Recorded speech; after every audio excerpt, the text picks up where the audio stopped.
Hello दोस्तों, नमस्ते। स्वागत है आप लोगों का हमारे यूट्यूब चैनल हिंदी स्टोरी में।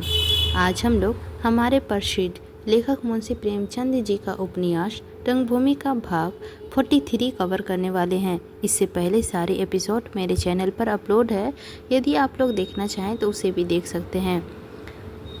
तो आज चलिए बिना लेट किए हुए हम लोग रंगभूमि उपन्यास का भाग 43 कवर कर रहे हैं, तो शुरू भी कर रहे हैं। तो चलिए शुरू करते हैं। सोफिया के धार्मिक विचार, उसका आचार व्यवहार, रहन सहन, उसकी शिक्षा दीक्षा, ये सभी बातें ऐसी थी जिनसे एक हिंदू महिला को घृणा हो सकती थी। पर इतने दिनों से अनुभव ने रानी जी की सभी शंकाओं का समाधान कर दिया। सोफिया अभी तक हिंदू धर्म के विधिवत दीक्षित न हुई थी, पर उसका आचरण पूर्ण रीति से हिंदू धर्म और हिंदू समाज के अनुकूल था। इस विषय में अब जानवी की लेस मात्रा भी संदेह न था। उन्हें अब अगर संदेह था तो फिर ये कि दाम्पत्य प्रेम में फंसकर विनय कहीं अपने उद्देश्य को ना भूल बैठे। इस आंदोलन में नेतृत्व का भार लेकर विनय ने इस शंका को भी निर्मूल सिद्ध कर दिया। रानी जी अब विवाह की तैयारी में प्रवृत्त हुई। कुंवर साहब तो पहले ही से राजी थे। सोफिया की माता की रजामंदी अवश्य थी। हिंदू को कोई आपत्ति हो ही ना सकती थी। अन्य संबंधियों की इच्छा या अनिच्छा की कोई उन्हें चिंता न थी। एता और रानी जी एक दिन मिस्टर सेवक के मकान पर गई और इस संबंध को निश्चित कर ले। मिस्टर सेवक तो प्रसन्न हुए, पर मिसेस सेवक के मुंह ना सीधा हुआ। उनकी दृष्टि में एक यूरोपियन का जितना आदर था उतना किसी हिंदुस्तानी का हो ही नहीं सकता था, चाहे वह कितना ही प्रभुत्वशाली क्यों ना हो। वह जानती थी कि साधारण से साधारण यूरोपियन की प्रतिष्ठा यहाँ के बड़े से बड़े राजा से अधिक है। प्रभु सेवक ने यूरोप की राह ली, अब घर की पत्र तक न लिखते थे। सोफिया ने इधर यह रास्ता पकड़ा। जीवन की सारी अभिलाषाओं पर ओस पड़ गई। जानवी के आग्रह पर क्रोध होकर बोली, खुशी सोफिया की चाहिए। जब वह खुश है तो मैं अनुमति दूं या ना दूं, एक ही बात है। माता हूँ, संतान के प्रति मुंह से जब निकलेगी स्वेच्छा ही निकलेगी। उसकी अनिष्ट कामना नहीं कर सकती, लेकिन क्षमा कीजिएगा, मैं विवाह संस्कार में सम्मिलित ना हो सकूंगी। मैं अपने ऊपर बड़ा जब्र कर रही हूँ कि सोफिया को यह साप नहीं देती, नहीं तो ऐसी कुल कलिंगनी लड़की को तो मर जाना ही अच्छा है, जो अपने धर्म से विमुख हो जाए।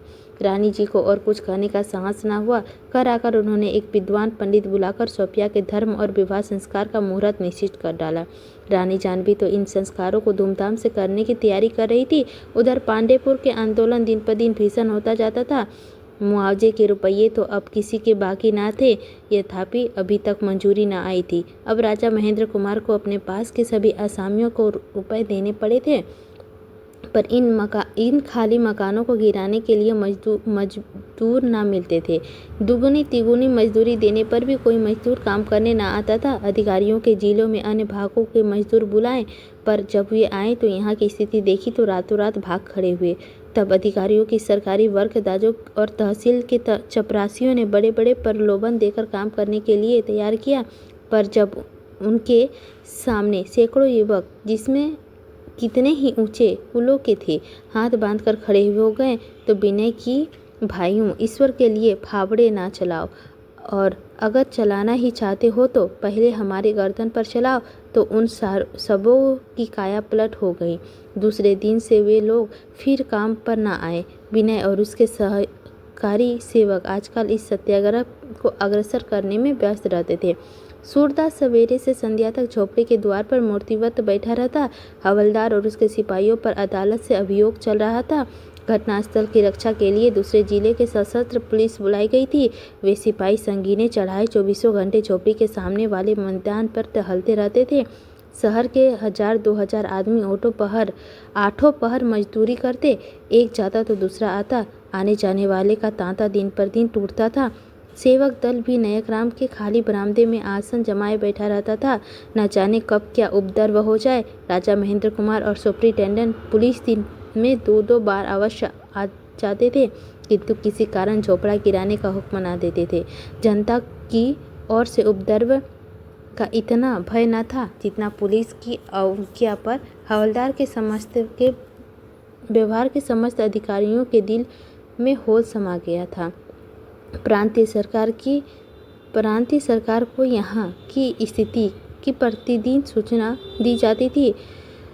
सरकार ने भी आश्वासन दिया कि यह शीघ्र ही गोरखों के एक रेजिमेंट भेजने का प्रबंध किया जाएगा। अधिकारियों की आशा अब गोरखों को ही आवंटित थी, जिनकी राजभक्ति पर उन्हें पूरा विश्वास था। विनय प्राय दिन भर यही रहा करते थे। उनके और राजा साहब के बीच अब नंगी तलवार के बीच था। यह विनय को देखते ही घृणा से मुंह फेर लेते थे।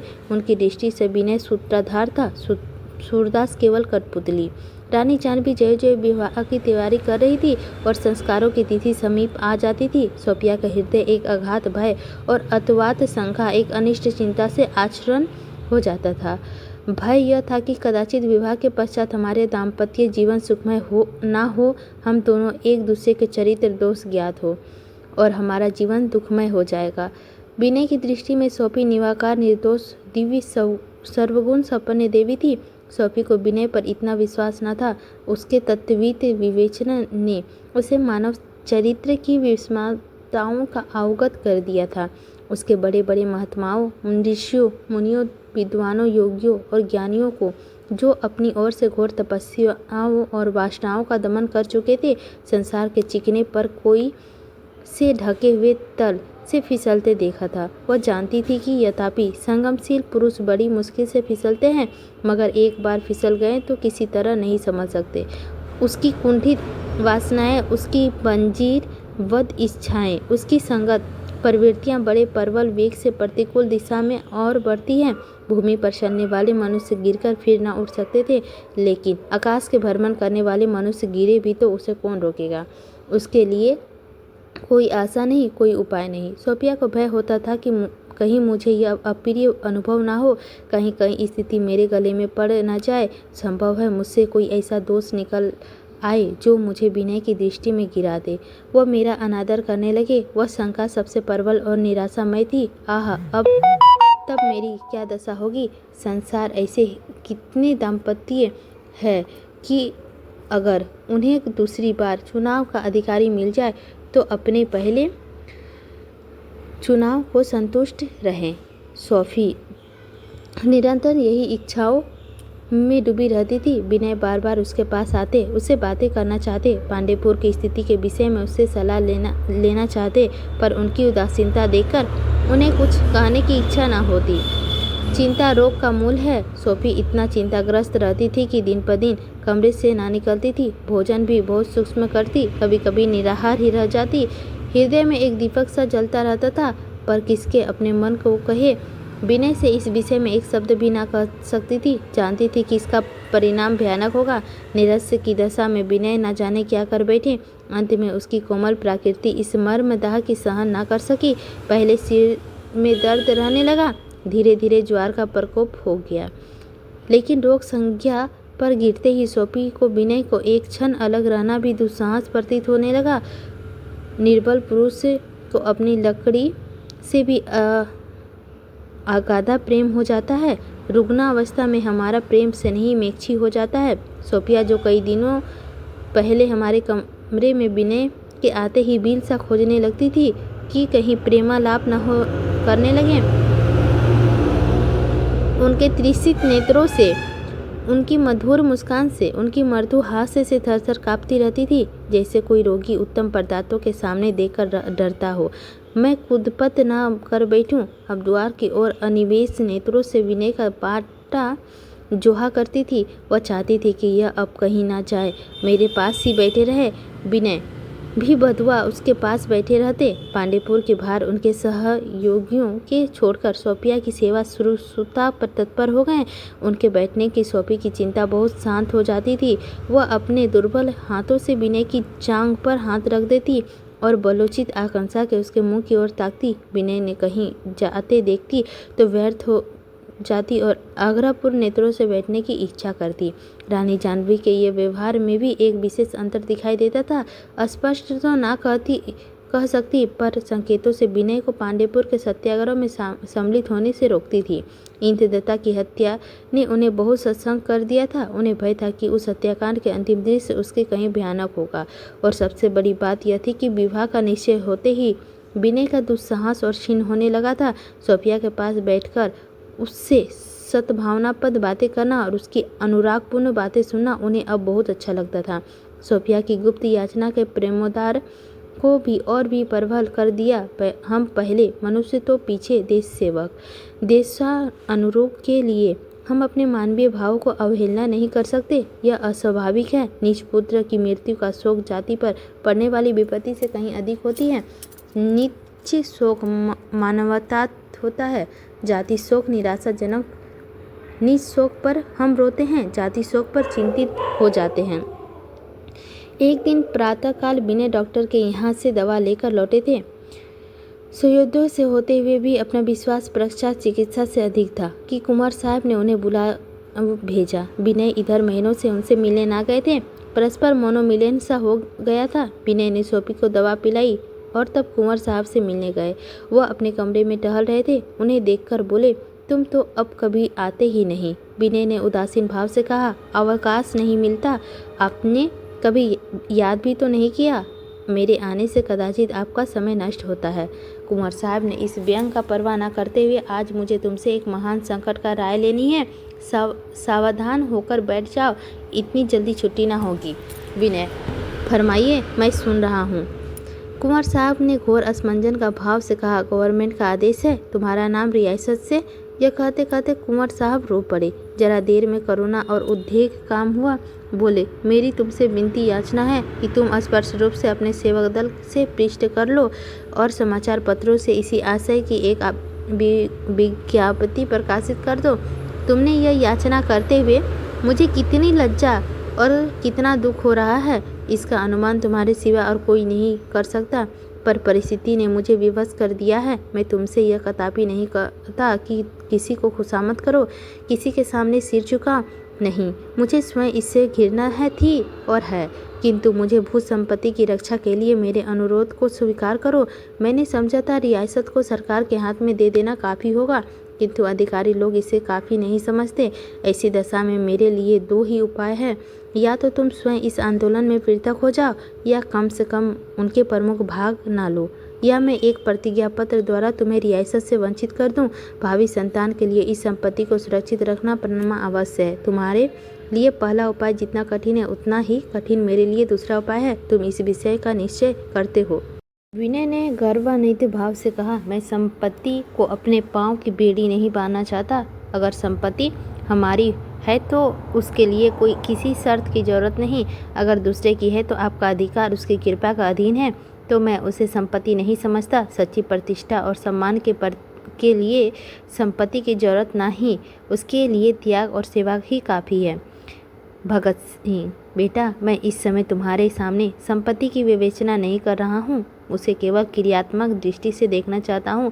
मैं इसे स्वीकार करता हूँ कि किसी अंश में संपत्ति हमारी वास्तविकता स्वाधीनता में बाधक होती है, किंतु उसका उज्ज्वल पक्ष भी तो है। जीविका की चिंताओं से निवृत्ति और आदर का तथा सम्मान का वह स्थान जिस पर पहुँचने के लिए असाधारण त्याग और सेवा की ज़रूरत होती है, मगर जो यहाँ बिना परिश्रम से आप ही आप मिल जाती है। मैं तुम्हें केवल इतना ही कहना चाहता हूँ कि इस संध्या का प्रत्यक्ष रूप से कोई संबंध ना रखो। यूँ अप्रत्यक्ष रूप से उसकी जितनी सहायता करना चाहो कर सकते हो। बस अपने को कानून के पंजे से दबाए बचाए रखो। बिना अर्थात कोई समाचार पत्र भी ना पढ़ो तो छिपकर की बार बंद करके कि किसी को कानो कान खबर ना हो। जिस काम के लिए पर्दे की जरूरत है, चाहे उसका उद्देश्य कितना ही पवित्र क्यों न हो, वह अपमानजनक है। अधिक स्पष्ट शब्दों में मैं उसे चोरी करने में भी कोई आपत्ति नहीं देखता।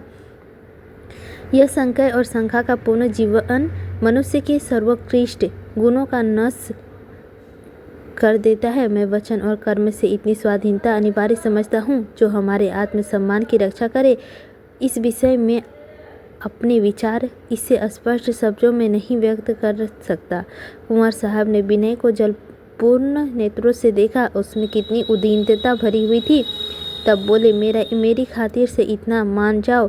विनय, आपके चरणों में अपने को निछावर कर सकता हूँ, पर आपकी आत्मा को स्वाधीनता की हत्या नहीं कर सकता। विनय यह कहकर जाना ही चाहते थे तो कुंवर साहब ने पूछा, तुम्हारे पास रुपए तो बिल्कुल नहीं ना होंगे?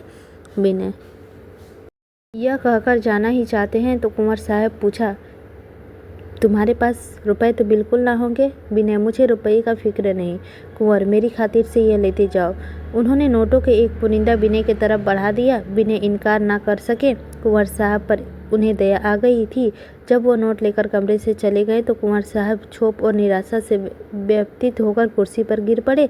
संसार उसकी दृष्टि में अंधेरा हो गया। विनय ने आत्मसम्मान ने उन्हें रियासत और का त्याग करने पर उद्यम तो कर दिया, पर उसके सम्मुख अब एक नई समस्या उपस्थित हो गई। वह जीविका की चिंता थी। शास्त्रा के विशेष में तो विशेष चिंता न थी, पर उसकी भार देश पर था और किसी जातीय कार्य के लिए भिक्षा मांगना लज्जा की बात नहीं। उन्हें उसका विश्वास था कि प्रयत्न किया जाए तो इस काम के लिए अस्थायी कोष जमा किया जा सकता है, किंतु जीविका के लिए क्या हो? कठिनाइयाँ यह थी कि जीविका उसके लिए केवल दैनिक आवश्यकताओं की पूर्ति न थी, कुल परंपरा की रक्षा भी उससे सम्मिलित थी। अब तक इस प्रश्न की गुरुत्वता में उन्होंने केवल अनुमान न किया था।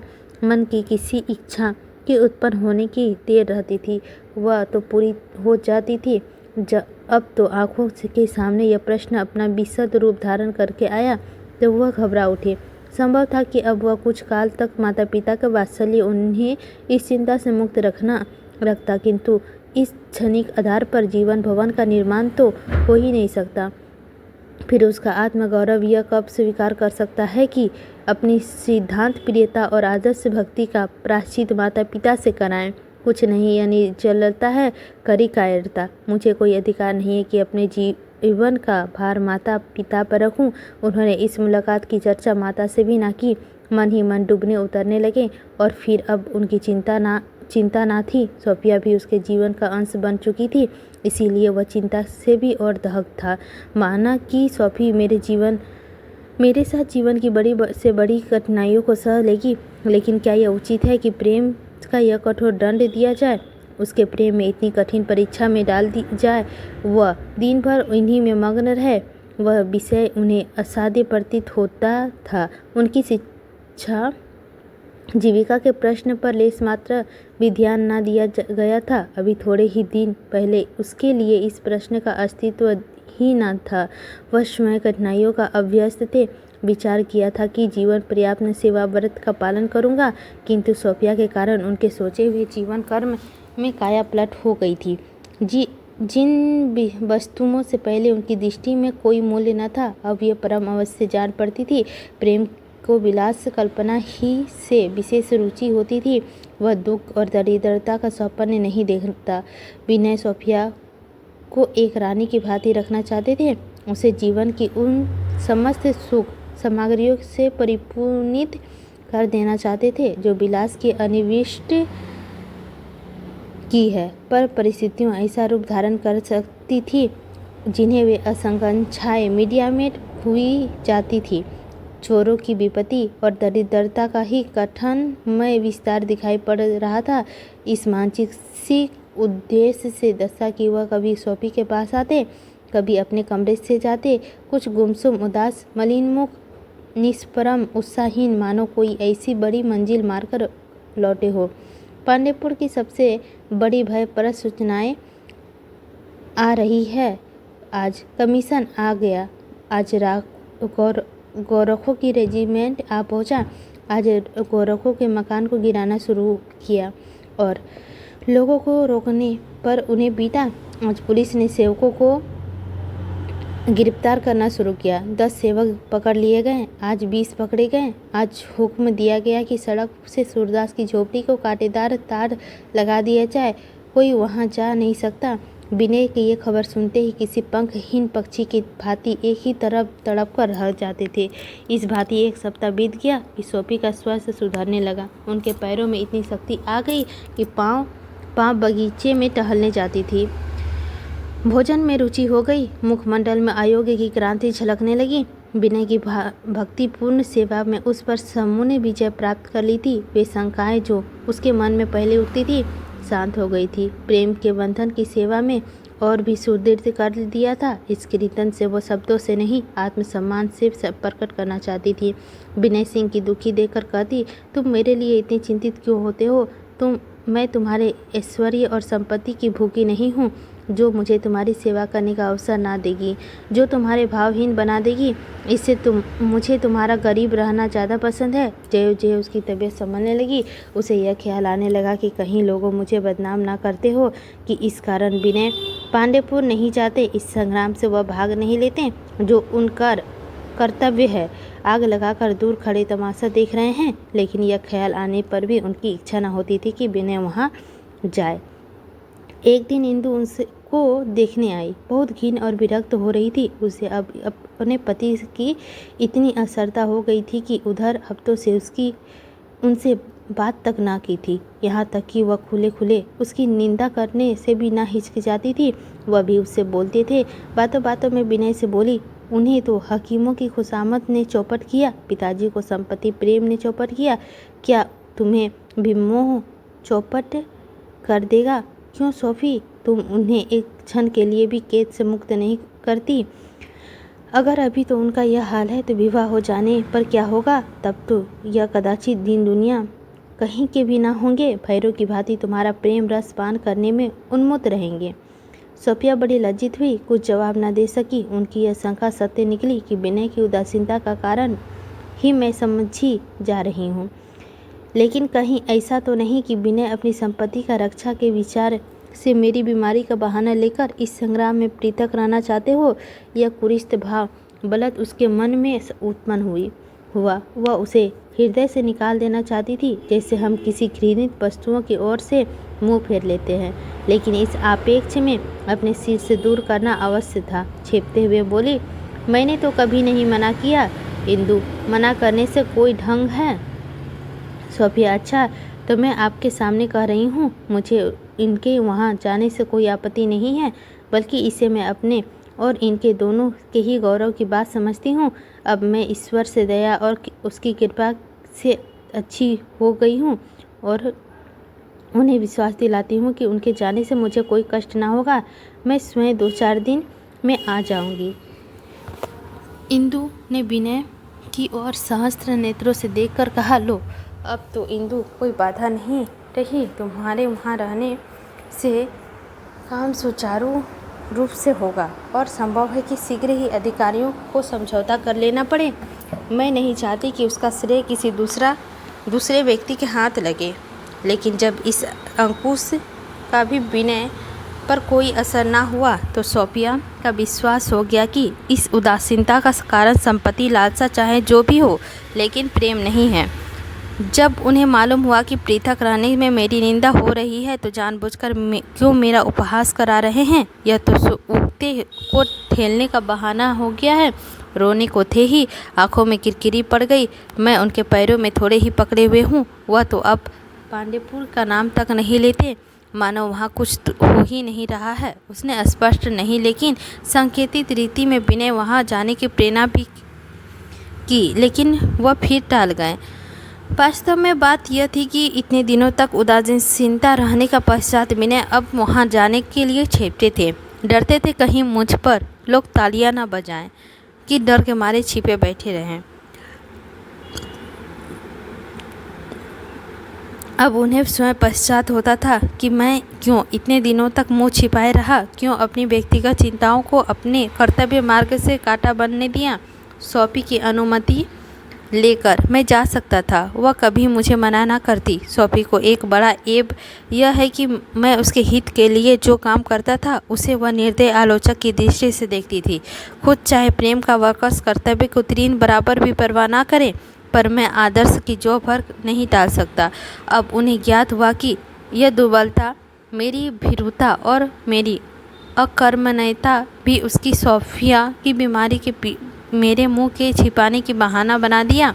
वरना मेरा स्थान तो सिपाहियों का प्रथम श्रेणी में था। वह चाहते थे कि वह ऐसी बात पैदा हो जाए कि मैं इस छेप से मिटा सकूं, इस काली को धो सकूं। कहीं दूसरे प्रांत में किसी भीषण दुर्घटना का समाचार आ जाए तो वहाँ अपनी लाज रखूं। सोफिया को अब उनका आठों पहर अपने समीप रहना अच्छा न लगता था। हम बीमारी में जिस लड़की के सहारे डोलते हैं, निरोगी हो जाने पर उसे छूते तक नहीं। माँ भी तो चाहती है कि बच्चा कुछ देर जाकर खेले आए, सोफी की हृदय अब तो विनय के आंखों से परे ना जाने देना चाहता था। उन्हें देखते ही उसका चेहरा फूल से समान खिल उठता था, नेत्रों से प्रेम मंद छा जाता था। पर विनय बुद्धि उसे तुरंत अपने कर्तव्य की याद दिला देती थी। वह सोचती थी कि जब विनय मेरे पास आए तो मैं निष्ठुर बन जाऊं, बोलूं ही नहीं, आप ही चले जाएंगे। लेकिन वह उसकी पवित्र कामना थी। वह इतनी निर्दय, इतनी स्नेह शून्य ना हो सकती थी। भय होता था कि कहीं बुरा ना मान जाए, कहीं यह ना समझने लगे कि इसका चिंता चंचल है, यह स्वार्थ परायण है। बीमारी तो स्नेह की मूर्ति बनी हुई थी, अब मुझसे बोलते ही जवान दुखती है। सोफी मन प्रेम में बसा हुआ है, बुद्धि यश और कीर्ति में, और इन दोनों में निरंतर संघर्ष हो रहा है। संग्राम को छींटे हुए 2 महीने हुए थे। समस्या प्रतिदिन भीषण होती जाती थी। स्वयंसेवकों की पकड़ थकड़ में संतुष्ट न होकर गौरवों ने अब उन्हें शारीरिक कष्ट देना शुरू कर दिया था। अपमान भी करते थे और उन्हें आमुंशिक कृत्यों भी में से उसे भयभीत कर देना चाहते थे। पर अंधों का बंदूक चलाने या झोपड़ों से आग लगाने की हिम्मत ना पड़ती थी। क्रांति का भय न था, विद्रोह का भय न था। भीषण से भीषण विद्रोह भी उसके आशंकित ना कर सकता था। भय था हत्याकांड का, न जाने कितने गरीब मर जाएं, न जाने कितने हाहाकार मच जाएं। पाषाण हृदय भी एक बार रक्त प्रवाह से कांप उठता था। चाहे नगर में, गली गली में, घर घर यही चर्चा होती रहती थी। सही नगरवासी रोज वहां पहुंच जाते थे, केवल तमाशा देखने नहीं, बल्कि एक बार उन्हें पर्णकुटी और उसके चंचुहीन निवासी के दर्शन करने के लिए, और अवसर पड़ने पर अपने से जो कुछ हो सके कर दिखाने के लिए। सेवकों की गिरफ्तारी ने उसे उत्सुकता और भी बढ़ गई थी। आत्मसमर्पण की हवा सी चल पड़ी थी। तीसरा पहर था। एक आदमी डोंडी पीटता हुआ निकला। विनय ने नौकर को भेजा कि क्या बात है। उससे लौटकर कहा, सरकार का हुक्म हुआ है कि आज से शहर का कोई आदमी पांडेपुर ना जाए। सरकार अपनी प्राण रक्षा की जिम्मेवारी ना होगी। विनय ने संचित भाव से कहा, आज कोई नया आघात होने वाला है सोफिया, मालूम तो ऐसा होता है। विनय शायद सरकार ने इस संग्राम का अंत करने का निश्चय कर लिया है। सोफिया, ऐसा ही जान होता है। विनय, भीषण रक्तपात होगा सोफिया? अवश्य होगा। सांसा 1 लीटर में आकर विनय को नमस्कार किया और बोला, आज तो उद्धार का रास्ता साफ ही बंद कर दिया गया है। मिस्टर कलक राजपुताना से जिलाधीश की जगह आ गए हैं। मिस्टर सेनापति मोहलत कर दिए गए हैं। विनय, अच्छा, मिस्टर कलक आ गए हैं? अब कब आए? सेवक आज ही चार्ज लिया है। सुना जाता है उन्होंने सरकार ने इसी कार्य के लिए विशेष रीति से यहाँ नियुक्ति किया है। विनय, तुम्हारे कितने आदमी वहाँ होंगे? सेवक, कोई 50 होंगे। विनय कुछ सोचने लगे। सेवक की कई मिनट बाद पूछा, आप कोई विशेष आज्ञा देना चाहते हैं? विनय, मैं जमीन की तरफ ताकते हुए कहा, बस आग में मत कूदना और यथा संख्या जनता को उस सड़क पर जाने से रोकना। सेवक, आप भी आए हैं? विनय ने कुछ खिन्न होकर कहा, देखा जाएगा। सेवक के चले जाने के पश्चात विनय कुछ देर तक शोक मग्न रहे। समस्या थी, गाऊं या ना गाऊं। दोनों पक्ष का तर्क विकर्त होने लगा। मैं जाकर क्या कर लूँगा? अधिकारियों की जो इच्छा होगी तो वह अवश्य ही करेगा। अब समझौता की कोई आशा नहीं। लेकिन यह कितना अपमानजनक है कि ना घर के लोग को वहाँ जाने के लिए उत्सुक हो, और ना मैं जिन्हें यह संग्राम छेड़ा मुँह छिपाकर बैठा रहूं। इस अवसर पर मेरा तटस्थ रहना मुझे जीवन पर्याप्त के लिए कलंकित कर देगा। मेरी दशा महेंद्र कुमार से भी गई बीती हो जाएगी। लोग समझेंगे कायर है। एक प्रकार के मेरे सार्वजनिक जीवन का अंत हो जाएगा। लेकिन बहुत संभव है आज भी गोलियां चले, अवश्य चलेगी। कौन कह सकता है क्या होगा? सोफिया किसकी होकर रहेगी? आह, मैंने व्यर्थ जनता में यह भाव जगाया। अंधों की झोपड़ियाँ गिर गया होता तो सारी कथा समाप्त हो जाती। मैंने ही सत्याग्रह का झंडा खड़ा किया, नाक को जलाया, सिंह के मुंह में उंगली डाली। उन्होंने अपने मन का तिरस्कार करते हुए सोचा, आज मैं इतना कायर क्यों हो गया हूँ? क्या मैं मौत से डरता हूँ? मौत से क्या डर, मरना तो एक दिन है ही। क्या मेरे मरने से देश सुना हो जाएगा? क्या मैं ही कर्णधार हूँ? क्या कोई दूसरी वीर परसों माता देश में ही नहीं? सोफिया कुछ देर तक टकटकी लगाए अब उनके मुंह की ओर ताकती रही। असमकता वह उठ खड़ी हुई और बोली, मैं वहाँ जाती हूँ। विनय ने भयातुर होकर कहा, आज वहाँ जाना तू साहस है? सुना है सारे नाके बंद कर दिए गए हैं। सोफिया, स्त्रियों को कोई नहीं रोक सकेगा। विनय ने सोफिया के हाथ पकड़ लिया और अत्यंत प्रेम विनीत भाव से कहा, प्रिय, मेरा कहना मानो, आज मत जाओ, अच्छे रंग नहीं है, कोई अनिष्ट होने वाला है। सोफिया, इसीलिए तो मैं जाना चाहती हूँ। औरों के लिए भय बाधक ना हो तो मेरे लिए भी क्यों हो? विनय कलर का आना बुरा हुआ। सोफिया, इसीलिए मैं जाना चाहती हूँ। मुझे विश्वास है कि मेरे सामने वह कोई पैसिक आचरण ना कर सकेगा। इतना सज्जनता अभी उससे है। यह कहकर सोफिया अपने कमरे में गई और अपना पुराना पिस्तौल सुलोके को जेब में रखा। गाड़ी तैयार करने से पहले ही कह दिया था। वह बाहर निकली तो गाड़ी तैयार खड़ी थी। जाकर विनय सिंह को कमरे में झाँका तो वो वहाँ नहीं थे। तब वहाँ से द्वार पे कुछ देर तक खड़ी रही। एक अगाध शंका ने किसी अमंगल और पूर्वाभास में उसकी हृदय पे आलोकित कर दिया। वह अपने कमरे में लौट जाना चाहती थी कि कुंवर साहब आते हुए दिखाई दिए। सोफी डरी कि यह कुछ ना पूछ बैठे। तुरंत गाड़ी में आ बैठी और कोच वन से तेजी चलने का हुक्म दिया। लेकिन जब वह गाड़ी कुछ दूर निकल गई तो वह सोचने लगी कि विनय कहाँ चले गए। कहीं ऐसा तो नहीं कि वह मुझे जाने पर तत्पर देखकर मुझसे पहले चल दिए हो। उसके मन अस्ताप होने लगा कि कहीं नहा के यहाँ आने की तैयारी हुई। विनय के आने की भी इच्छा न थी। वह मेरे ही आग्रह पर आए हैं। ईश्वर तुम उनकी रक्षा करना। कलंक उसे जला हुआ है, कहीं उपद्रव ना हो जाए। मैंने विनय का अकमन्य समझा। मेरी कितनी दृष्टता है, वह दूसरा अवसर है कि मैंने उन पर मिथ्या दोषारोपण किया। मैं शायद अब तक उन्हें नहीं समझी। वह वीर आत्मा है। यह मेरी शुद्धता है कि उनके विषय में मैं अक्सर मुझे भ्रम हो जाता है। अगर मैं उसे मार्ग का करंट ना बनी होती तो उनका जीवन कितना निष्कलंक, कितना उज्जवल होता। मैं ही उनका दुर्बलता हूँ, मैं ही उनका कलंक लगाने वाली हूँ। ईश्वर करे यह इधर ना आए हो। उनका ना आना ही अच्छा। यह कैसा मालूम है कि यहाँ आए या नहीं, चलकर देख लूँ। विनय उधर विनय सिंह दफ्तर में जाकर सेवक संस्था का अर्थवैध का हिसाब लिख रहे थे। उनका चिंता बहुत उदास था। मुख और नीरस से छाया हुआ था। रह रहकर अपने चारों ओर वेदनातुर दृष्टि से देखते और फिर हिसाब लिखते रहते थे। न जाने वहाँ से लौटकर आना हो या ना आना हो, लेकिन हिसाब किताब ठीक कर लेना अवश्य समझते थे। हिसाब पूरा करके उन्होंने प्रार्थना का भाव से ऊपर की ओर देखा, फिर बाहर निकले, बाईसील उठाई और तेजी से चले। इतने सदृष्ट नेत्रों से पीछे फिरकर भवन, उद्यान और विशाल वृक्षों को देखते जाते थे, मानो उन्हें फिर ना देखेंगे, मानो कि उनका अंतिम दर्शन है। कुछ दूर जाकर उन्होंने देखा सोफिया चली जा रही है। अगर वह उनसे मिल जाते, कदाचित सोफिया भी उनके हाथ लौट पड़ती। फिर उन्हें भी वह धुन सवार थी कि सोफिया से पहले वहां जा पहुंचे। मोड़ आते ही उन्होंने अपनी पैरगाड़ी को फेर लिया और दूसरा रास्ता पकड़ा। फल यह हुआ कि जब वह संग्राम स्थल में पहुंचे तो सोफिया अभी तक ना आई थी। विनय ने देखा गिरे हुए मकानों को जगह सैकड़ों झोलदारियाँ खली हैं और उसके चारों ओर गोखरे खड़े चक्कर लगा रहे हैं।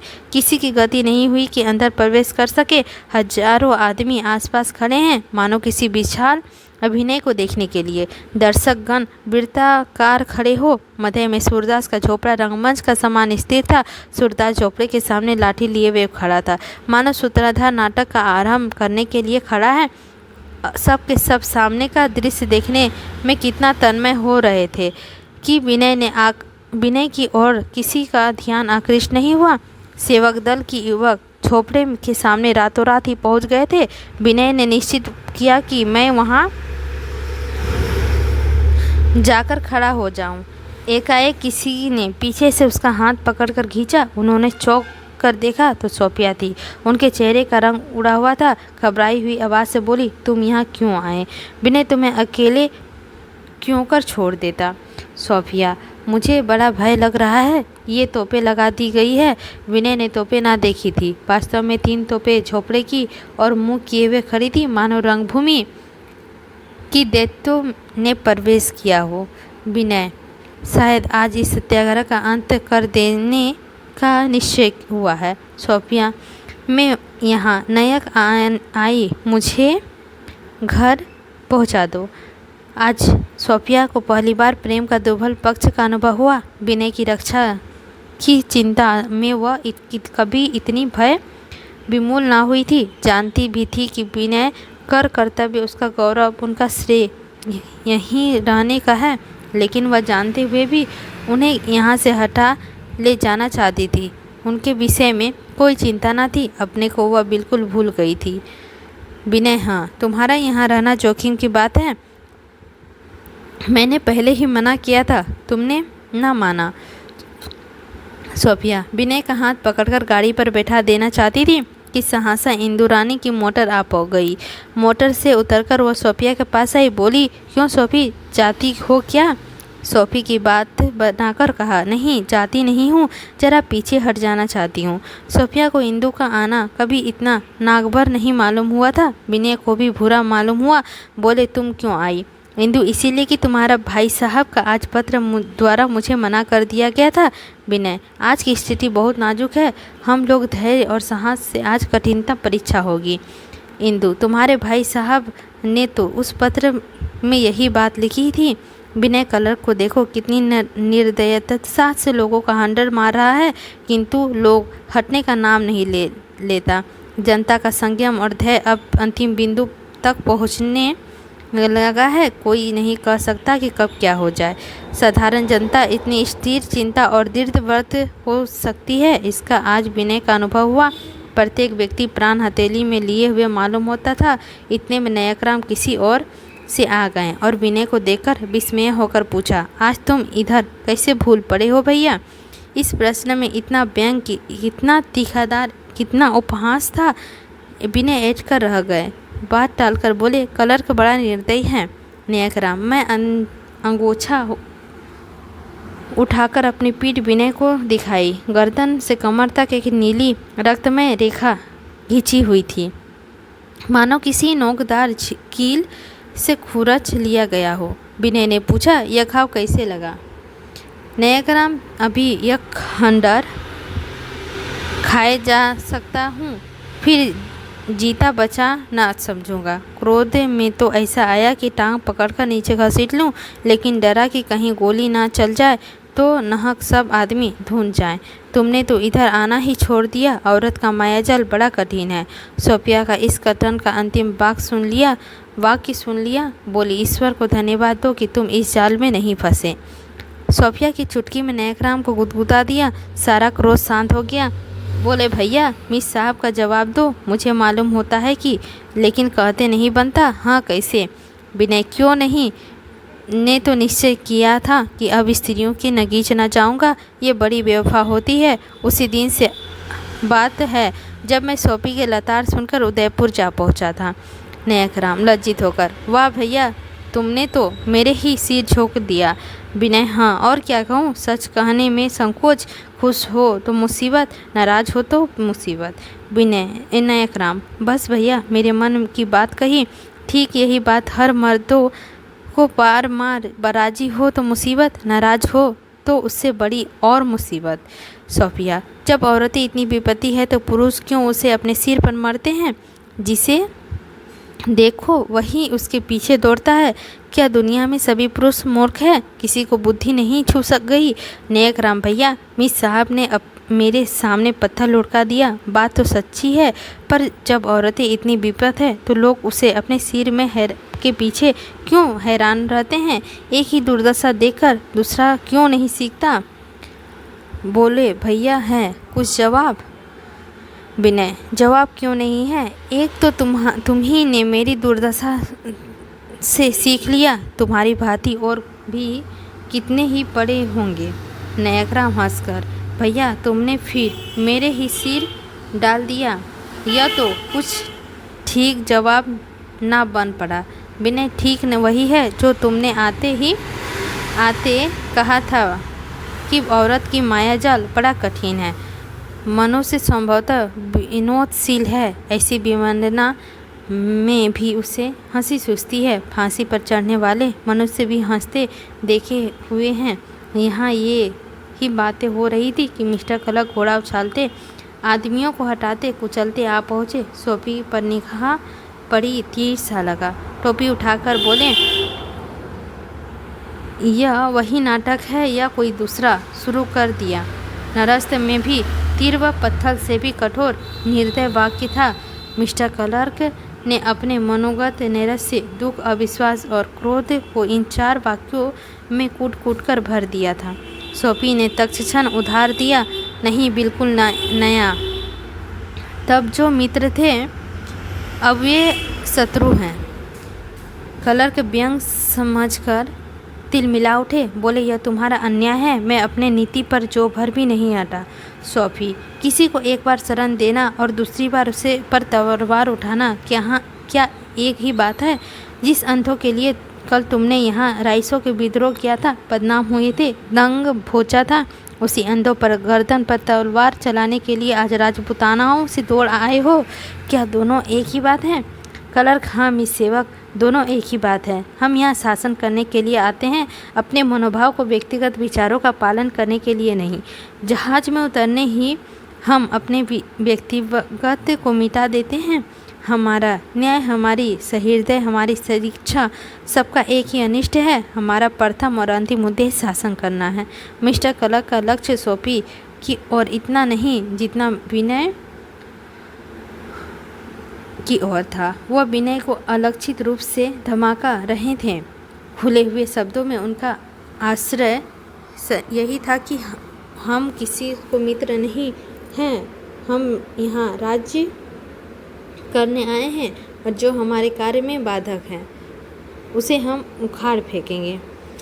सोफी ने कहा, अन्यायपूर्ण शासन यही युद्ध है। क्लर्क, तुमने फाफड़े का फावड़ा कह दिया।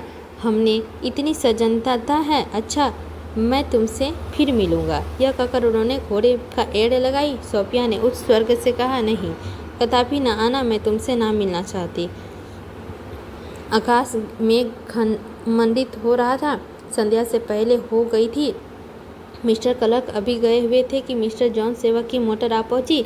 वह जयो ही मोटर से उतरे कि सैकड़ों आदमी उन्हीं की तरफ लपके। जनता शासकों से दबी रहती थी। उनकी शक्ति का ज्ञान उन पर अंकुश जमाता रहता था। जहाँ उस समय का भय नहीं होता, वहीं वह आपे से बाहर हो जाती है। मिस्टर सेवक शासकों की कृपा पात्र होने पर भी शासक नहीं थे। जान देकर गोरखों की कैंप की तरफ भागे, सिर से पांव तक दौड़े, लेकिन ठोकर खाई, फिर गिर पड़े। मिस्टर सेवक ने घोड़े पर से उन्हें दौड़ते हुए देखा था। उन्हें गिरते देखा तो समझे जनता ने उस पर आघात किया। तुरंत गोरखों का एक दल उसकी रक्षा के निमित्त भेजा। जनता ने भी उग्र रूप से धारण किए। चूहे बिल्ली के लड़ने के लिए तैयार हुए। सूरदास अभी तक चुपचाप खड़ा था। वह हलचल सुनी कि भयभीत होकर भैरव से बोला, जो एक क्षण के लिए भी उसे छेड़ता था, भैया, तुम मुझे जरा अपने कंधों पर बैठा लो, एक बार और लोगों को समझा देखूं क्यों लोग यहाँ से हट नहीं जाते। सैकड़ों बार कह चुका, कोई सुनता ही नहीं। कहीं गोली चल गई तो आज उस दिन से अधिक खून खच्चर हो जाएगा। भैरव ने सूरदास को कंधे पर बिठा लिया। इस जनसमूह ने उसका सिर बलिष्ठ भर ऊंचा हो गया। लोग इधर उधर से बातें सुनने दौड़े। वीर पूजा जनता का स्वाभाविक रूप से ऐसा ज्ञात होता था कि कोई चक्षुहीन यूनानी देवता अपने उपासकों के बीच खड़ा है। सूरदास ने अपनी तेजहीन आंखों से जनसमूह को देखकर कहा, भाइयों, आप लोग अपने अपने घर जाओ। आपसे हाथ जोड़कर कहता हूँ, घर चले जाओ। यहाँ जमा होकर कीमों को चिढ़ाने से क्या फ़ायदा? मेरी मौत आवेगी तो आप लोग खड़े रहोगे और मैं मर जाऊँगा। मौत ना आवेगी तो मैं तोपों से मुंह से बचकर निकल जाऊँगा। आप लोग वास्तव में मेरी सहायता करने नहीं आए, मुझसे दुश्मनी करने आए हैं। हकीमों के मन में, फौज के मन में, पुलिस के मन में जो दया और धर्म का ख्याल आता है, उसे आप लोगों के जमा होकर क्रोध बना दिया है। मैं हकीमों को दिखा देता कि एक अंधा आदमी एक फौज को कैसे पीछे हटा देता है, तोप का मुंह कैसे बंद कर देता है, तलवार की धार कैसे मोड़ देता है। मैं धर्म के बल पर लड़ना चाहता था, इसके आगे वह और कुछ ना कह सका। मिस्टर कलक ने उसे खड़े होकर कुछ बोलते सुना तो समझे अंधा जनता को उपद्रव मचाने के लिए प्रेरित कर रहा है। उसकी धारणा थी जब तक वह आत्मा जीवित रहे अंगों की गति बंद ना होगी, इसीलिए आत्मा ही नाश कर देना अवश्य है। उद्यम को बंद कर दो, जल प्रवाह बंद हो जाएगा। वह इसी ताक में लगे हुए थे कि इस विचार में कैसे कार्य क्षेत्र रूप में परिणत है। किंतु सूरदास के चारों तरफ नित्य आदमियों का जमघट रहता था। क्लर्क के इच्छित अवसर ना मिलता था। अब जो उसके सिर पर ऊपर उठा हुआ देखा तो उसने उसके अवसर मिल गया और स्वर्ण अवसर था। उसके प्राप्त होने पर इस संग्राम को अंत हो सकता था। इसके पश्चात वह जो कुछ होगा उसे वह जानते थे। जनता उत्तेजित होकर पत्तलों की वर्षा करेगी, घरों में आग लगाएगी, सरकारी दफ्तरों को लूटेगी। इन उपद्रवों को शांत करने के लिए उसके पास पर्याप्त शक्ति थी। मूल मंत्र अंधों को समर स्थल से हटा देना था। यही जीवन का केंद्र है, यही गति संचालन सूत्र है। उन्होंने जेब से पिस्तौल निकाली और सूरदास पर चला दिया। निशाना अचूक पड़ा, बाण ने लक्ष्य को बोधा दिया। गोली सूरदास के कंधों पर लगी, सिर लटक गया, रक्त प्रवाह होने लगा। भैरव ने संभाल ना सका, वह भूमि पर गिर पड़ा। आत्मबल पशुबल का प्रतिकार ना कर सका। सोफिया ने मिस्टर कलर को जब जेब से पिस्तौल निकालते और सूरदास को लक्ष्य करते देखा तो उसकी जमीन पर गिरते समझी घातक ने अपना अनिष्ट रूप पूरा कर लिया है।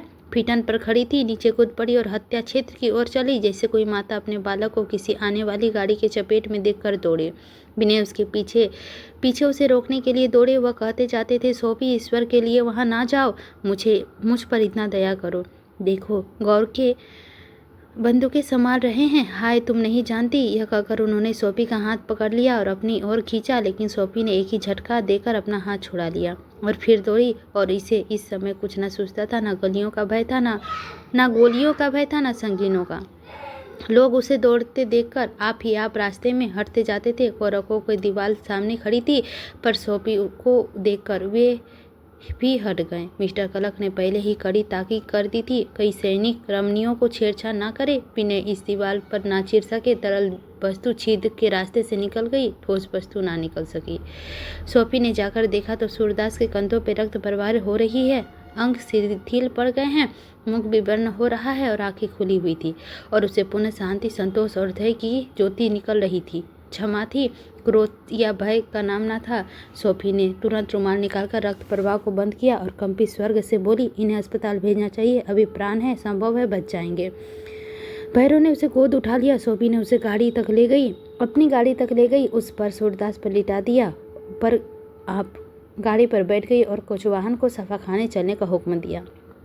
जनता निराश और क्रोधा से उन्मत्त हो गई। अब भी यही मर मिटेंगे। किसी को इतना होश ना रहा कि यूँ मर मिटने के सिवा किसी दूसरे पे क्या हानि होगी। बालक मचलता है तो जानता है कि माता मेरी रक्षा करेगी। यहाँ कौन माता थी जो इन मचलने वालों की रक्षा करती। लेकिन क्रोध में विचार पट बंद हो जाता है। जन समूह का वह आभार सागर उमड़ता हुआ गोरखों की ओर चला। सेवक दल के युवक घबराए हुए इधर उधर दौड़ते फिरते थे, लेकिन उनके समझाने पे किसी का असर ना होता था। लोग दौड़ कर ईंट और कंकड़ पत्थर जमा कर रहे थे। खंडरों के मलबे की क्या कमी। देखते देखते जगह जगह पत्थरों की ढेर बन गई। विनय ने देखा अब अनर्थ हुआ जाता है। आन की आन में सैकड़ों जानों भी बन आएगी। तुरंत एक गिरी हुई दीवार पर चढ़कर बोले, मित्रों, यह क्रोध का अवसर नहीं है, प्रतिकार का अवसर नहीं है, सत्य की विजय पर आनंद का उत्सव मनाने का अवसर है। एक आदमी बोला, अरे यह तो कुंवर विनय सिंह है। दूसरा, वास्तव में आनंद मनाने का अवसर है, उत्सव मनाइए, विवाह मुबारक। तीसरा, वह विवाह मुबारक। तीसरा, जब मैदान साफ हो गया तो आप मुर्दों की लाश पर आंसू बहाने के लिए पधारे हैं। जाइए सेनाघर के रंग उड़ाइए, यह कष्ट क्यों उठाते हैं। विनय, हाँ, यह उत्सव मनाने का अवसर है कि अब हमारी दलित पीड़ित जाति पे इतना विलक्षण आत्मबल है कि हम निसहाय, अपंग, नेत्रहीन, भिखारी, शक्ति संपन्न अधिकारियों को इतनी वीरता का सामना कर सकता है। एक आदमी ने व्यंग भाव से कहा, एक बेबस अंधा जो कुछ कर सकता था वह राजे रईस नहीं कर सकते। दूसरा, राजभवन में जाकर शयन कीजिए, देर हो रही है, हम हबागों को मारने दीजिए। तीसरा, सरकार से कितना पुरस्कार मिलने वाला है।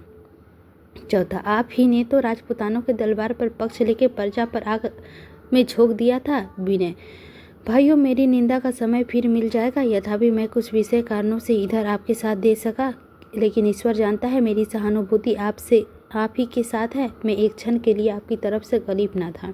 एक आदमी, यारो यहाँ खड़े क्या बकवास कर रहे हो, कुछ दम है तो चलो कट मरे। दूसरा, यह व्याख्यान झाड़ने का नहीं है, हमें यह दिखाना है कि हम न्याय के लिए कितना वीरता से प्राण दे सकते हैं। तीसरा, चरखे गोरखों के सामने खड़े हो जाओ, कई कदम पीछे न हटाओ, वही अपनी लाशों को ढेर लगा दो, बाल बच्चों को ईश्वर पर छोड़ो। चौथा, यह तो नहीं हो सकता कि आगे बढ़कर लड़कारी को कायरों के रक्त भी खेलने लगे, हमें समझाने लगे कि मानो हम देखते ही नहीं, सामने फौज बंदूकें भरे खड़े हैं और एक बार के कत्लेआम कर देंगे। पांचवा, भाई हम गरीबों की जान सस्ती होती है, रईस ज़्यादा होते तो हम दूर दूर से खड़े तमाशा देखते हैं। छठा, इनसे कहो जाकर चुल्लू भर पानी में डूब मरे, हमें इसके उपदेशों की जरूरत नहीं, उंगली में लहू लगाकर शहीद बनने चले हैं। ये अपमानजनक व्यंग्यपूर्ण कटुवाक्य विनय के उर्व स्थल से वान का शहीद चुप गए। हाय हतभाग्य, मेरे जीवन पर्याप्त के सेवा अनुराग त्याग संगम का यही फल है। अपना सर्वस्व देश सेवा का वेदी और आहुति देकर रोटियों का मोहताज होने का यही पुरस्कार है। क्या रियासत का यही पुरस्कार है? क्या रियासत का कलंक मेरे माथे पे से कभी न मिटेगी? वह भूल गए कि यहाँ का जनता की रक्षा करने आया हूँ। गोर के सामने हैं, मैं यहाँ से हटा तो एक क्षण के लिए पैशासिक नरहत्या होने लगेगी। मेरा मुख्य कर्तव्य अंत समय तक इन्हें रोकता रहना है, कोई मुआवजा नहीं। अगर इन्होंने ताने दिए, अपमान किया, कलंक लगाया, दुर्वचन कहे, मैं अपराधी हूँ। अगर नहीं हूँ तो भी मुझे धैर्य से काम लेना चाहिए। ये सभी बातें वे भूल गए। नीति चतुर प्राणी अवसर के अनुकूल काम करता है। जहाँ दबना चाहिए वहाँ दब जाता है, जहाँ गर्म होना चाहिए वहाँ गर्म होता है। जो मना अपमान का हर्ष या दुख नहीं होता, उसकी दृष्टि निरंतर अपने लक्ष्य पर रहती है। वह अविरल गति से अदम्य उत्साह की उसी ओर बढ़ता है, किंतु सरल लज्जाशील निष्पट आत्माएं मेघों के सामने होती है, जो अनुकूल वायु पाकर पृथ्वी के तीक्ष्ण कर देती है और प्रतिकूल वायु पाकर वेग से छिन्न भिन्न हो जाते हैं। नीति के लिए अपना लक्ष्य ही सब कुछ है, आत्मा का उसके सामने कुछ मूल्य नहीं। गौरव संपन्न प्राणियों के लिए अपना चरित्र बल का सर्वप्रधान है। वे अपने चरित्र पर किए गए आघातों को नहीं सह सकते। वे अपने निर्दोषी सिद्ध करने के लिए अपने लक्ष्य की प्राप्ति के नहीं अधिक महत्वपूर्ण समझते हैं। विनय को सव्य कीर्ति तेजस्वी हो गई, लोचन लाल हो गए और उन्मत्तों की भांति जनता की रास्ता रोककर खड़े हो गए और बोले, क्या आप देखना चाहते हैं कि राइसों के बेटे क्यों कर प्राण देते हैं? तो देखिए। यह कहकर उन्होंने जेब से भरी हुई पिस्तौल निकाल दी, छाती में अपनी नाली लगाई और जब तक लोग दौड़े भूमि पर गिर पड़े। लाश तड़पने लगी, हृदय की संचित अभिलाषाएं रक्त की धार बनकर निकल गई। उसी समय जल वृष्टि होने लगी, मानो सर्ववासिनी आत्माएं पुष्प वर्षा कर रही हो। जीवन सूत्र कितना कोमल है, वह क्या पुष्प के कोमल नहीं जो वायु के झोंके सहता है और मुरझाता नहीं? वह क्या लताओं के कोमल नहीं जो कठोर वृक्ष के झोंके सहती और लिपकी रहती है? वह क्या पानी के बबूले से कोमल नहीं जो जल के तरंगों से तैरते हैं और टूटते नहीं? संसार में और कौन सी वस्तुएं इतनी कोमल, इतनी अस्थिर, इतनी सरसीन हैं, जिनके एक व्यंग, एक कठोर शब्द, एक अनुवर्ती के दरुण असहाय घातक है? और इस वादी पर कितने विशाल, कितने भव्य, कितने विविधाकार भवनों का निर्माण किया जाता है। जनता संदर्भित हो गई, जैसे आंखों में अंधेरा छा गया। उसका क्रोध वेग करुणा का रूप बदल गया। चारों तरफ से दौड़ दौड़ कर लोग आने लगे। विनय के दर्शनों से अपने नेत्रों को पवित्र करने के लिए उसकी लाश पर 4 बूंद आंसू बहाने लगे। जो द्रोही था, स्वार्थी था, काम लालसा रखने वाला था, पर एक क्षण के लिए देवतुल्य त्याग मूर्ति, देश का प्यारा, जनता की आंखों का तारा बना हुआ था। जो लोग इस समय पहुंच गए थे वे भी लौट गए। हजारों शोक विहल नेत्रों से अश्रुवृष्टि हो रही थी, जो मेघ की बूंदें बन के पृथ्वी में तृप्त करती थी। प्रत्येक हृदय शोक से विहीन हो रहा था, प्रत्येक हृदय में अपना तिरस्कार कर रहा था, पश्चाताप कर रहा था। आह, यह हमारे ही व्यंग बाण का, हमारे ही तीरों बाग के शेरों का पाप कृत्य है, हम ही उसकी घातक है, हमारे ही सिर पर यह हत्या है। हाय, कितनी वीर आत्मा, कितना धैर्यशील, कितना गंभीर, कितना उन्नत हृदय कितना लज्जाशील, कितना अभिमानी, दिलों से कितना सच्चा सेवक और न्याय में कितना सच्चा उपासक था, जितने इतनी ही बड़ी रियासत को त्रिवंश समझा और हम पामरों ने उसकी हत्या कर डाली, उसे पहचाना नहीं। एक ने रोकर कहा, खुदा करे मेरी जवान जल जाए, मैंने ही शादी पर मुबारकबादी का ताना मारा था। दूसरा बोला, दोस्तों इस लाश पर फिदा हो जाओ, इस पर निसार हो जाओ, इसके कदमों में गिरकर मर जाओ। यह कहकर उसने कमर पर तलवार निकाली, गर्दन पर चलाई और वह तड़पने लगा। तीसरा सिर पीटता हुआ बोला, इतना तेजस्वी मुखमंडल है, हाँ मैं तो जानता था कि मेरे व्यंजन वर्ज बन जाएंगे। चौथा, हमारे हृदय का यह घाव सदा हरा रहेगा, हम इस देव मूर्ति को कभी विस्मृत ना कर सकेंगे। कितना शूरता से प्राण त्याग दिए, जैसे कोई एक पैसा निकालकर किसी भिक्षुक के सामने फेंक दे। राजपूतानों का यही गुण होते हैं, वे अगर जीना जानते हैं तो मरना भी जानते हैं। राइस की यही पहचान है कि ये बात पर मर मिटे। अंधेरा छाया था, पानी मूसलाधार बरस रहा था। कभी जरा देर के लिए बूंदें हल्की पड़ जाती, फिर जोरों से गिरने लगती, जैसे कोई रोने वाला थर कर जरा दम ले और फिर रोने लगे। पृथ्वी के पानी में मुंह छिपा लिया था, माता मुंह पर आंचल डाले रो रही थी। रह रहकर टूटी हुई दीवारों से गिरने का धमाका होता था, जैसे कोई धाम छाती पीट रहा हो, धम छाती पीट रहा हो। छन छन बिजली कोरती थी, मानो आकाश और जीव में चित्कार कर रहे हैं। दम से दम चारों तरफ शोक समाचार फैल गया। इंदु मिस्टर जॉन सेवक के साथ थी। यह खबर पाते ही मूर्छित होकर गिर पड़ी। विनय के सिर पर एक चादर तान दी गई थी। दीपकों के प्रकाश में उसका मुख अभी पुष्प के समान विसरित था। देखने वाले आते थे, रोते थे और शोक समाज में खड़े हो जाते थे। कई फूलों की माला रख देते थे, कोई फूलों की माला रख देते थे। वीर पुरुष तो यूं ही मरते हैं, अभिलाषाएं उसके गले में जंजीर नहीं बहती। उन्हें इसकी चिंता नहीं थी कि मेरे पीछे कौन हंसने वाला है और कौन रोने वाला। उन्हें इस चीज़ का भय था कि मेरे बाद काम कौन संभालेगा। यह इस संसार को चिमेटने वाले का बहाने हैं। वीर पुरुष महात्माएं होते हैं, जब तक जीते हैं निर्दृढ़ जीते हैं, मरने के बाद तो निर्दृढ़ हो ही जाते हैं। इस शोक वृयांत को क्यों तूल दें। जब बेगानों के आंखों में आंसू और हृदय की आह निकल पड़ती है तो अपनों को कहना ही क्या। नयाग्राम सूरदास के साथ सफा खाने गए थे, लौटे तो यह दृश्य देखा। एक लंबी सांस खींचकर विनय के चरणों पर सिर रख दिया और बिखल बिखल कर रोने लगे। जरा चीता शांत हुई तो सोफी को खबर देने चले गए और सोफी सफा खाने में अभी तक थी। नयाग्राम रास्ते भर दौड़ते हुए गए और सोफी के सामने पहुंचे तो गला इतना फंस गया था कि मुंह से एक शब्द ना निकला। उसकी ओर ताकते हुए सिसक कर रोने लगे। सोफी के हृदय में शूल सा उठा। अभी नयाग्राम गए और उल्टे पांव लौट आए। जरूरी कोई अमंगल सूचना है, पूछा। क्या पांडा जी? यह पूछते ही उसका कंठ भी रौंधा गया। नयाग्राम ने सिसकाए उद्बंध हो गए। सोफी ने दौड़कर उसका हाथ पकड़कर आवेश कंपित कंठ से पूछा, क्या विनय? यह कहते कहते शोका त्रितंत की दशा में सभा खाने से निकल पड़ी और पांडेपुर की ओर चली। नयाग्राम आगे आगे लालटेन दिखाते हुए चले। वर्षा का जल थल एक कर दिया था। सड़क के किनारे के वृक्ष जो पानी में खड़े थे, सड़क में चित बता रहे थे। सोफी क्या शौक एक ही क्षण में आत्मगिलिनी के रूप बदल गया था। हाय, मैं ही हत्यारन हूँ। क्यों आकाश में बर्ज गिरकर मुझे भस्म नहीं कर देता? क्यों कोई सांप जमीन से निकलकर मुझे डस नहीं लेता? क्यों पृथ्वी फटकर मुझे निकल नहीं जाती? हाय, आज मैं वहाँ ना होती तो वह कदापि ना जाते। मैं क्या जानती थी कि विधाता मुझे सर्वनाश की ओर ले जा सकता है। मैं दिल के उन पर झुलझुला रही थी। मुझे यह संदेह भी हो रहा था कि यह डरते हैं। यह सब मेरे कारण हुआ। मैं ही अपने सर्वनाश का कारण हूँ। मैं अपने हाथों से लूट गई। हाय, मैं उनके प्रेम के आदर्श को ना पहचान सकी। फिर उसके मन में विचार आया, कहीं खबर झूठी ना हो, उन्हें चोट लगी हो या संज्ञा शून्य हो गए हो। काश एक बार उनके वचनामृत में अपने हृदय को पवित्र कर लेती। नहीं, वह जीवित है। ईश्वर मुझ पर इतना अत्याचार नहीं कर सकता। मैंने कभी किसी प्राणी को दुख नहीं पहुंचाया। मैंने कभी उस पर अविश्वास नहीं किया। फिर वह मुझे इतना वर्ज दंड क्यों देंगे? जब सोफिया संग्राम स्थल पर समीप पहुंची तो उस पर भीषण भय छा गया। वह सड़क के किनारे एक मील के पत्थर पर बैठ गई। वहां कैसे जाऊं, कैसे उन्हें देखूंगी? कैसे उन्हें स्पर्श करूंगी। उनकी मरणावस्था का चित्र उनकी आंखों के सामने खींच गया। उनकी मृतदेह रक्त की धालों से लिपटी हुई भूमि पर पड़ी हुई थी।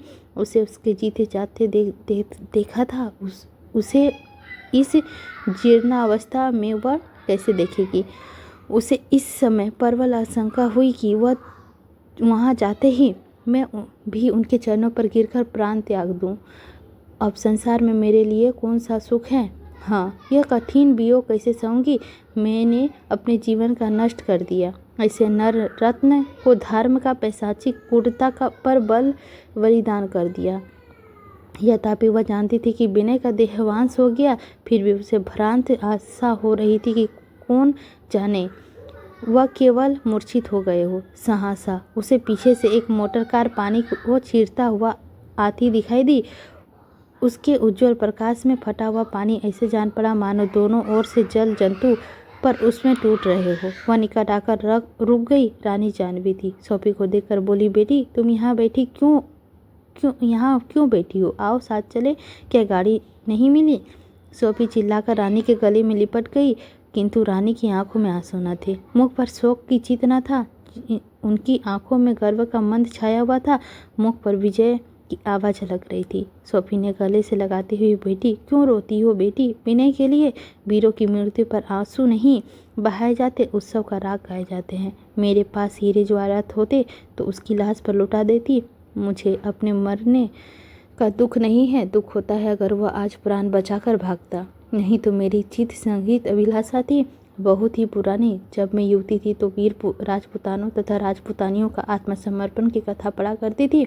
उसी समय मेरे मन में यह कामना अंकुरित हुई थी कि ईश्वर मुझे भी कोई ऐसा पुत्र देता तो मैं उसे वीरों की भांति मृत्यु से खेलता, जो अपना जीवन देश के जाति हित के लिए हवन कर देता, जो अपने कुल और मुख उज्ज्वल करता। मेरी वह कामना पूरी हुई।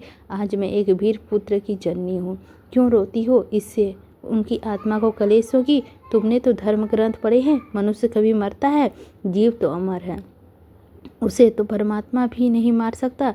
मृत्यु तो केवल पुनः जीवन का एक सूचना है, एक उच्चतर जीवन का मार्ग।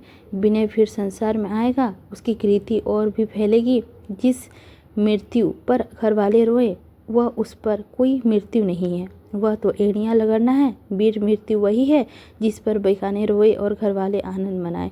दिव्य मृत्यु जीवन की कहीं उत्तम है। दिव्य जीवन में कलुषित मनुष्य की संख्या रहती है, दिव्य मृत्यु में यह असह्य कहाँ, संख्या कहाँ। कोई जीव दिव्य नहीं है जब तक उसका अंत भी दिव्य ना हो। यह लोग पहुँच गए। कितना प्रहिविष्टि है, कैसा गहन अंधकार, फिर भी सभी प्राणी उसके शव को अश्रु वर्षा कर रहे हैं। क्या यह रोने का अवसर है? मोटर रुकी। सोफिया और जानवी को देखकर लोग इधर उधर हट गए। इंदु दौड़कर माता से लिपट गई। हजारों आंखों में से टप टप आंसू गिरने लगी। जानवी ने विनय के मस्तक अपनी गोद में लिया और छाती से लगाया, उसको चुम्बन किया और शोक स्वभाव में के और गर्वयुक्त नेत्रों से देखकर बोली, युवक जिसने विनय पर अपने प्राण समर्पित कर दिए, विनय से बढ़कर है। क्या कहा? मुसलमान हैं। कर्तव्य को अपने क्षेत्र हिंदू और मुसलमान को का भेद नहीं, दोनों एक ही नाव में बैठे हुए हैं। डूबेंगे तो दोनों डूबेंगे, बचेंगे तो दोनों बचेंगे। मैं इस वीर आत्मा का यही मजार बनूंगी। शहीद का मजार में कौन खोद कर फेंक देगा? कौन इतना नीच अधर्म होगा? यह सच्चा शहीद था। तुम लोग क्यों रोते हो विनय के लिए? तुम लोगों में कितने ही युवक हैं, कितने ही बाल बच्चे वाले हैं। युवकों से मैं कहूँगी, जाओ और विनय की भांति प्राण देना सीखो। दुनिया केवल पेट पालने की जगह नहीं है। देश की आंखें तुम्हारी ओर लगी हुई है, तुम ही इनका बेड़ा पार लगाओगे। मत फंसो गृहस्थी का जंजाल में जब तक देश का कुछ हित ना कर लो। देखो विनय कैसा हंस रहा है, जब बालक था उस समय याद आ जाती है। इस बात ही हंसता था, कभी उसे रोते नहीं देखा। इतनी विलक्षण हंसी है। क्या इस धन के लिए प्राण दिए? धन इसके घर में भरा हुआ है, उसकी ओर कभी आंख उठाकर नहीं देखा। परसों हो गए पलंग पर नहीं सोया, जूते नहीं पहने, पेट भर भोजन नहीं किया। जरा देखो इसके पैरों में कैसे गड्ढे पड़ गए हैं। बैरागी था, साधु था। तुम लोग भी ऐसे ही साधु बन जाओ। बाल बच्चों वाले से मेरा निवेदन है, अपने प्यारे बच्चों को चक्की का बैल ना बनाओ, गृहस्थी का गुलाम ना बनाओ। ऐसी शिक्षा दो, किंतु जीवन में दास बनकर नहीं, स्वामी बनकर। यही शिक्षा है जो इस वीर आत्मा ने तुम्हें दी है। जानते हो, उसका विवाह होने वाला था। यही प्यारी बालिका उसकी वधू बनने वाली थी। किसी ने ऐसा कर्मीय सौंदर्य, ऐसा अलौकिक रूप लावण्य देखा है? रानियां उसके आगे पानी भरे। विद्या में इसके सामने कोई पंडित मुंह नहीं खोल सकता। जिन्हा पर सरस्वती है, पर घर का उजाला है। विनय को इससे कितना प्रेम था, यह इसी से पूछो। लेकिन क्या हुआ? जब अवसर आया तो प्रेम बंधन में बनने से कच्चे धागे के भांति तोड़ दिया। उसे अपने मुंह का कलंक नहीं बनाया, उस पर अपने आदर्श का बलिदान नहीं किया। प्यारो, पेट पर अपने यौवन को, अपनी आत्मा को, अपनी महत्वाकांक्षा को मत कुर्बान करो। इंदु बेटी क्यों रोती हो? किसको ऐसा भाई मिला है? इंदु ने अंतःस्तर में बड़ी देर के बाद एक ज्वाला सी दहक उठी। वह इन सारी वेदनाओं को भूलकर अपने पति को समझाती थी। अब वह ज्वाला उद स्तर की में थी। जब बाहर निकल पड़ी तब ध्यान न रहा कि इतने आदमियों में सामने क्या कहती हूँ। अचेतनी होकर आंखें बंद करके बोली, माताजी, इस हत्या का कलंक मेरे सिर है। मैं अब उस प्राणी का मुंह ना देखूंगी जिसने मेरे वीर भाई का जान लेकर छोड़ी, और वह केवल अपने स्वार्थ की सिद्धि ना के लिए। रानी जानवी ने तीव्र स्वर से कहा, क्या महेंद्र को कहती हो? अगर फिर मेरे सामने मुंह से ऐसी बात निकाली तो तेरा गला घोट दूंगी। क्या तू उन्हें अपना गुलाम बनाकर रखेगी? तू स्त्री होकर चाहती है कि कोई तेरा हाथ ना पकड़े? वह पुरुष होकर क्यों ना ऐसा चाहे? वह संसार का कोई क्यों तेरे ही नेत्रों से देखे? क्या भगवान ने उन्हें आंखें नहीं दी? उसे हानि लाभ का हिसाबदार नहीं तुझे क्यों बनाए? क्या भगवान ने उन्हें बुद्धि नहीं दी? तेरी समझ में, मेरी समझ में, यहाँ जितने प्राणी खड़े हैं उनकी समझ में यह मार्ग भयानक है, हिंसक जंतुओं से भरा हुआ है। इनका बुरा मानना क्या? अगर तुझे उनकी बातों पसंद नहीं आती तो कोशिश कर कि पसंद आए। वह तेरे पतिदेव है, तेरे लिए उनकी सेवा का उत्तम और कोई पद नहीं है। 10 बज गए थे। लोग कुंवर भरत सिंह की प्रतीक्षा कर रहे थे। जब 10 बजने की आवाज़ कानों में आई तो रानी जानवी ने कहा, उनकी राह अब मत देखो, वह ना आएंगे और ना आ सकते हैं। वह उन पिताओं में से है जो पुत्र के लिए जीते हैं, पुत्र के लिए मरते हैं और पुत्र के लिए मंसूबे बांधते हैं। उनकी आंखों में अंधेरा छा गया होगा, सारा संसार सुना जान पड़ता होगा, अचेत पड़े होंगे। संभव है उसके प्राणांत हो गए हों। उसके धर्म, उसका कर्म, उसका जीवन, उसका मरण, उनका दीन, उनका दुखिया, सब कुछ इसी पुत्र रत्न में अवलंबित था। अब वह निराधार है। उसके जीवन का कोई लक्ष्य, कोई अर्थ नहीं है। वह अब कदापि ना आएंगे, आ ही नहीं सकते। चलो विनय के साथ अपना अंतिम कर्तव्य पूरा कर लो। इन्हीं के हाथों से हिंडोले को छुलाया था, इन्हीं के हाथों से अब चिता में बैठा दूं, इन्हीं हाथों में उसे भोजन कराती थी, इन्हीं हाथों से गंगा जल पिला दूं। इसी के साथ हमारा अध्याय 43 समाप्त होता है। आई होप आप लोगों को यह अध्याय बहुत अच्छी लगी होगी। तो लाइक कीजिएगा, चैनल पर नए होंगे तो सब्सक्राइब कीजिएगा और हमें कमेंट करके बताइएगा कि अध्याय 43 आप लोगों को कैसी लगी। बहुत ही अच्छी लगी हमें तो, आप लोगों को भी बहुत अच्छी लगी होगी। तो लेते हैं आप लोगों से विदा, मिलते हैं अगली स्टोरी में। यदि आप लोगों को किसी के साथ शेयर करना चाहे तो बेहिचक शेयर कर सकते हैं, ताकि उन्हें भी कोई मदद मिले। और सब्सक्राइब करना नहीं भूलें, क्योंकि अभी भी बहुत सारे पाठ हमारे रंगभूमि उपन्यास का बाकी है। एंड बहुत सारे उपन्यास, निबंध, आत्मकथा, कहानी, बहुत सारी चीज़ें हमारे चैनल पर मौजूद है। यदि आप लोग नहीं देखे हैं तो देखिए, बहुत ही अच्छी अच्छी चीज़ें हमारे चैनल पर है जो आप लोगों का काम आ सकता है।